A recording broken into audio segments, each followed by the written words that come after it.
Теперь черные искатели будут нести уголовную ответственность за незаконные археологические раскопки. Соответствующие поправки приняты парламентом Абхазии.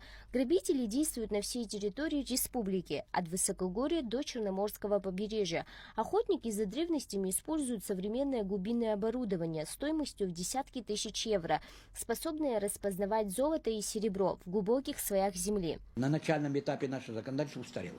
После военного времени прошло много времени, все-таки 25 лет, 30 лет – это большой срок. Ну и многое тогда, я считаю, что мы позаимствовали от советского законодательства, обыкновенного. Значит, тогда это был Абхазский совет грузинского общества охраны памятников. Она, естественно, устарела. Государственное управление теперь полноправное, это часть государственных структур. И, естественно, мы все должны там найти свое место.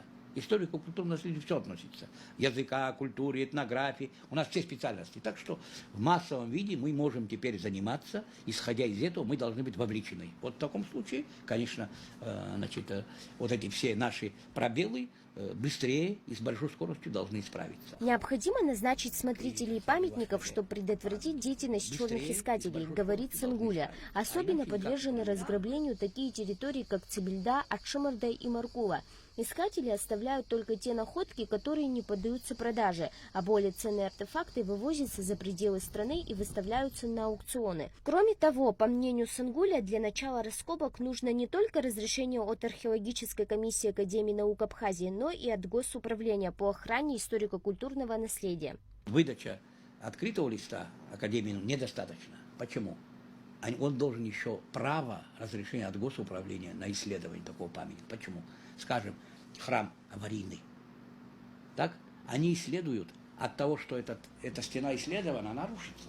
Понимаете? Не исследовать нельзя, а исследовать он удаляет землю, эти же все наносы, это укрепляет стену. Вот его взяли, раздели, все, стена рухнет. А за это он должен получить еще право у нас. У нас есть такой документ, я думаю, мы это запустим. Именно для тех памятников, где это необходимо. Скажем, вот Цибильду раскопали, ушли. Памятник разрушается. А если в земле вот это все было бы целое, ничего не было бы. Инау Джопуа, заведующий отделом археологии Абиги, подчеркнул важность археологических раскопок для обогащения фонда историко-культурного наследия Абхазии. С учетом того, что на территории республики находится 1535 памятников, проведение научных исследований играет ключевую роль в сохранении и изучении этого наследия. В Абхазии проводятся археологические раскопки в научных исследованиях.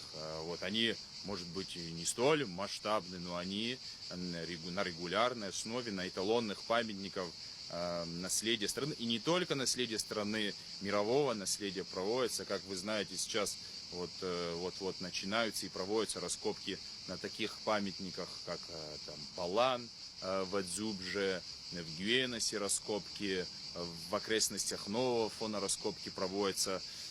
И, конечно же, это существенно обогащает фонд историко-культурного наследия страны. Любой поиск и изъятие археологических предметов из земли или под водой без официального разрешения, выдаваемого археологической комиссией, отныне является уголовным преступлением.